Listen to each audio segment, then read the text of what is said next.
Hi guys, Freddy here. Welcome back to another retro adventure.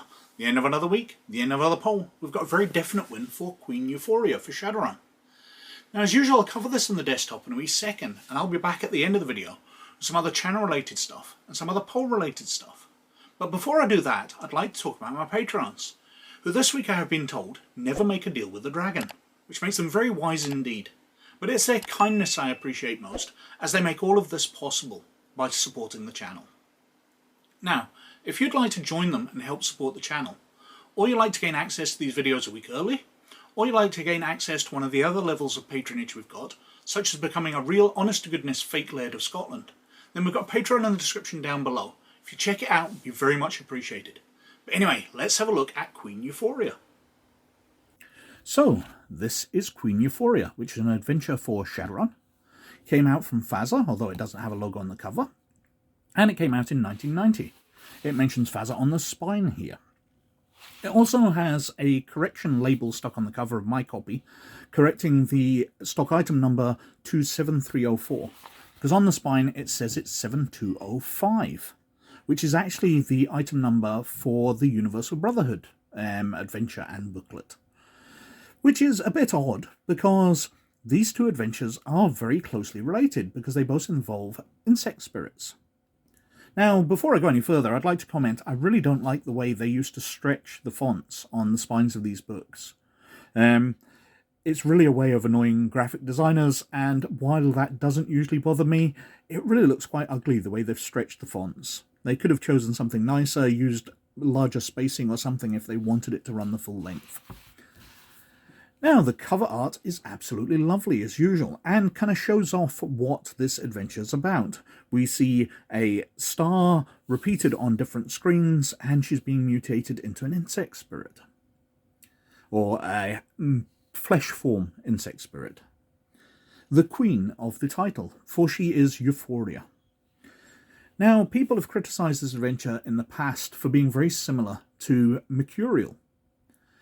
And it is, because in both you're protecting a pop star, a simsense star, but this adventure kind of recognises that because it links into Mercurial by having one of the reasons that the players are hired for this, if they've played Mercurial, is because they have experience dealing with megastars.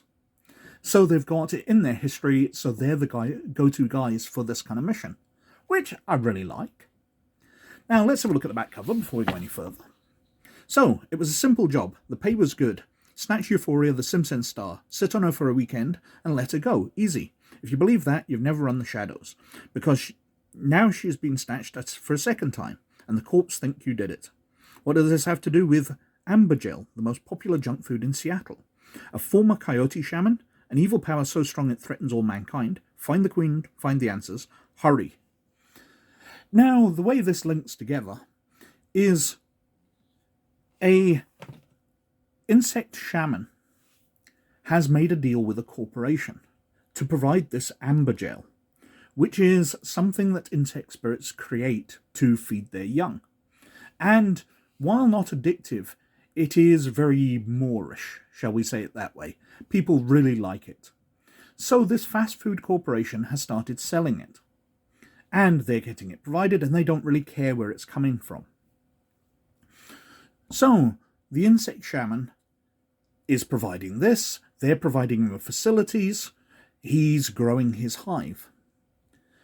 And the link comes through that the corporation want to roll this out, that at the moment they're just trialing it in Seattle. They want to roll it out across the country, and they want an advertising campaign, and they're going to use the simsense star Euphoria, who really likes the product anyway. She lives in Seattle, she's tried it, she absolutely loves it. So she has no disagreement with advertising it. A rival corporation hires the players to kidnap her so she won't be able to record this advert, to try and upset the launch of this new product. However, when this happens, the insect shaman approaches the first corporation, the one that's distributing Ambergel, and makes a deal that he will rescue her, but he will take her and make her into an insect queen. And they agree. So when the players release her after a weekend, she then gets kidnapped by them, taken. Because the players and their hiring corporation are accused of the crime a second time, they set out to rescue her. So the players have to track down where she's been taken and then take part in a raid to go and get her, which is a very Aliens type raid, but we'll come to that as we go through. And that's where the adventure ends. The players rescue Euphoria, doesn't turn out great for Euphoria, and has kind of a twist in the tail. Inside, well, we've got lots of insect stock art, but it really works for the module, and there's some other very nice artwork throughout, especially of insect spirits. The layout is standard FASA production quality at this time, which was very nice and very clear. We start off with a prologue story, which is about the insect shaman. He starts off as a coyote shaman, and he's in South America, where he finds an insect hive, and he watches as his coyote spirit guide gets torn apart by ants, and then the ants go into him and infest him. So he becomes an insect shaman instead of a coyote shaman. We go through onto an introduction, where we have some guides, games mastering notes, making success tests, how to use this book, and then the plot synopsis, which is less than a page this time. It's very nice, detailing out exactly the way the adventure will flow through. We've got the characters getting hired.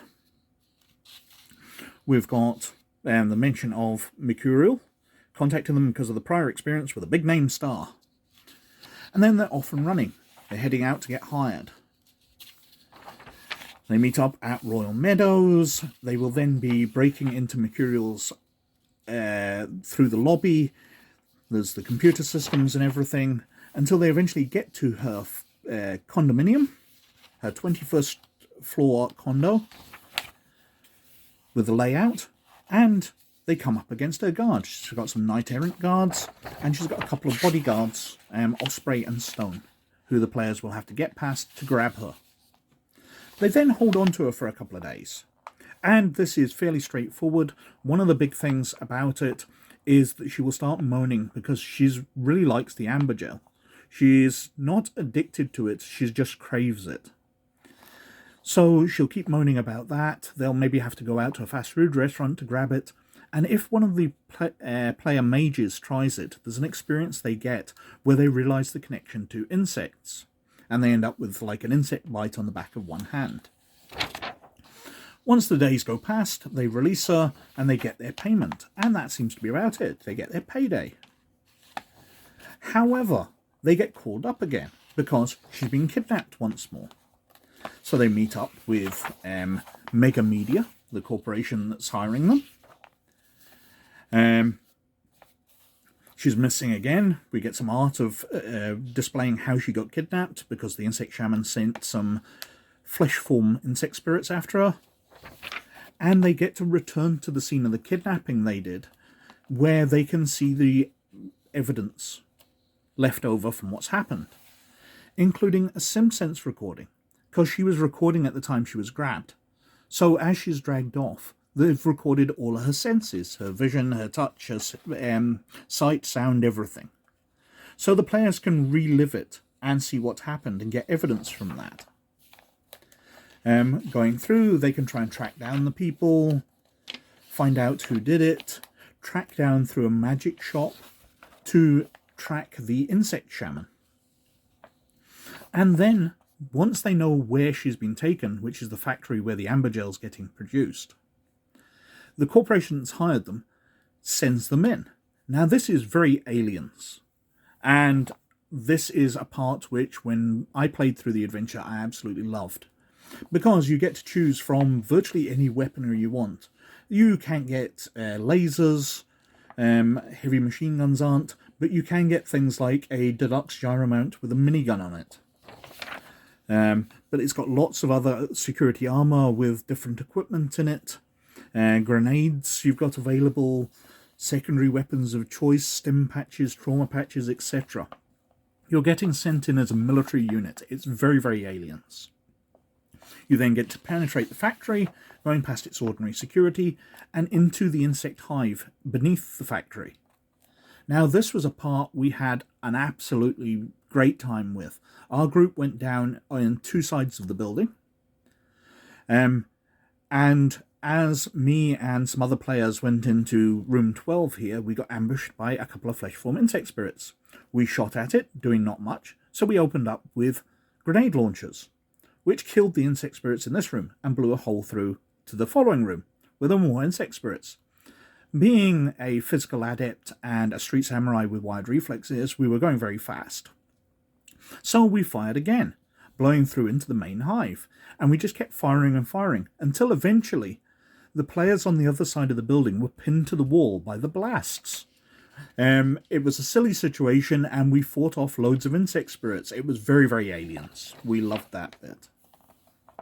We've got the descriptions of the rooms and loads and loads of stats, because this place is absolutely infested with insect spirits. So we've got flesh form workers, force 1, true form workers, force 1, flesh form soldiers, force 3, flesh form soldiers, force 5, true form soldiers, force 3, true form soldiers, force 5, 4 of those. And then we come to picking up the pieces, because the players have defeated the insects. They've rescued Euphoria, supposedly, unless they blew her up with grenades. I can't quite remember if we did. I think we managed to save her. But she's been having an insect spirit manifesting through her body. And once that process has been stopped, her mind is damaged, so she will never be the same again. But one of the parts of the deal to get all of this equipment that the players signed up to was to have simsense recorders in their armor. So, in the days after, in fact 6 weeks after the battle in the hive, Mega Media will release against the Hive Masters the fateful sim of the now retired Euphoria. Basically, the simsense recordings that the players did when they were raiding the hive. So they get to be simsense stars, although they won't be identified through it. All reproductions or fictionalization of the events of the run. We've got the Experience Awards, Insect Spirits Among Us, talking about insect spirits, loads and loads of stat blocks for them. We've got the legwork, the usual research information, so they can look into the food executives running the corporation that they're running against, different people, her vice president, Magic Crafts, Euphoria herself, the security around them. I have to say this page is particularly blurrily printed. Things after the kidnapping, her bodyguards, information about them, Strice Foods, their computer systems, Mega Media Entertainment Corp. And then we've got the cast of characters. So we've got Kraft, we've got Euphoria herself, another rather blurry page. Robert Carone, the contract that the players sign with Mega Media Incorporated, and some headlines detailing what's going on before, during, and after the adventure. Different handouts. And at the very back here, we've got an advert for DMZ, the box game for Shadowrun, and an advert for the Paranormal Animals of North America sourcebook. And that is Queen Euphoria. This is one of my favourite adventures. The early detective parts of it we had a bit of fun with, me and my group. One of the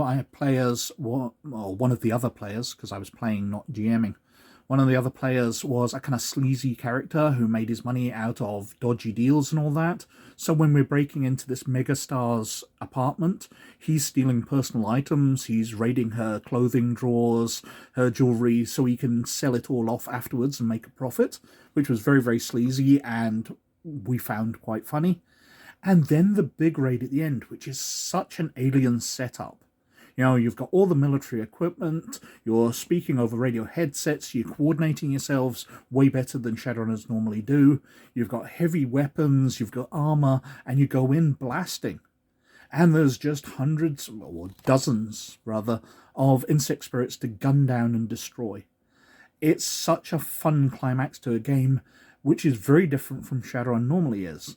And that's a reason why I absolutely love this adventure. People are critical of it because they say it's pretty similar to Mercurial, but I think it is better in every way than Mercurial, and I do like the way that they link back to make there a reason why it's similar, because the players have become the go-to guys for this kind of mission. So that was Queen Euphoria, and that won the poll this week with some 33% of the vote. But it swallowing a full third of all the votes means there's not a lot left for everything else, so they're all kind of close together. But I'm kind of glad of that. I have to admit that Queen Euphoria was the one I expected to win, because Shadowrun usually does very well in these polls, but also the one I wanted to win, because I've had such fun playing that adventure. It's great times I've had it with it. Now, in second place was Bear's Den for Twilight 2000 on 20%. In joint third place was Among the Dead for Dark Conspiracy and Infected for Earthdawn on 16%. And in final place was the Itian Menace for the Doctor Who RPG on 15%. All which would have been wonderful to look through, but alas not this time. I'll put them in future polls and we'll see if they win there. Now as usual they're all wiped out because we're going back over to a retro RPG poll. So first up we've got Gangbusters by TSR in 1982. Now this has been a request and I'd definitely like you to bear it in mind, because the way it's been sold to me, it has so many great ideas in it and I'd love to cover it and explore these ideas, because it seems very innovative. It seems like a game which would come out today with all the ideas that are packed in here, so I'd love to look through it. So bear it in mind. But then again, I love all of these options, because second up we've got the Dark Text Sourcebook for Dark Conspiracy. Now this is a book of alien technology, extra-dimensional technology for Dark Conspiracy, which is an absolutely brilliant game by James Designers Workshop, one of my favourite publishers. Next up we've got World Book 4, Africa, for Rifts. Now Rifts is always full of ideas, it's so imaginative, it's fantastic, so always worthwhile. Next up we've got The Last Crusaders for Deadlands Hell on Earth. Now this, I love the game, it's post-apocalyptic cowboys, such fun and so many ideas, and it's been absolutely ages since I've covered it. So I would love to dig out this book and show it off. And finally we've got The Darklands for the Lone Wolf role-playing game. Now the Lone Wolf game books were how I got into role-playing, because not only were they fantastic choose-your-own-adventure game books, but they linked into one another, leading to one epic storyline, and your character improving and increasing in levels as you went along. It was real role-playing stuff, and I adored them. And the role-playing games are very fun as well. So I would love to look through this. This is a sourcebook of the Darklands, which is the realm of the bad guys in the setting. So it'd be a lot of fun to look through. Another channel-related stuff. Well, over on DrivethruRPG, I've been continuing to publish Victorian classes, and I've come out with an equipment book. Now, if you check out the link below, you can find them on DrivethruRPG, but also patrons of Librarian and Laird status get access to a shared Google Drive, where all of these are available to them. So if you want to join it that way and check them out, then a link to the patrons down below as well. Over RPG Gamer, well, I've kind of finished off the things I was doing, the comics, and I'm taking a bit of a break from the site at the moment, because I was starting to feel a little burned out, but we've got loads of stuff coming. I've announced all the stuff that I'm doing in the future. Obviously, we've got the Bad Batch coming out, we've got the new Tales of the Empire animated series coming out, we've got a couple of other ones, the Acolyte and Skeleton Crew, coming out later in the year for me to cover.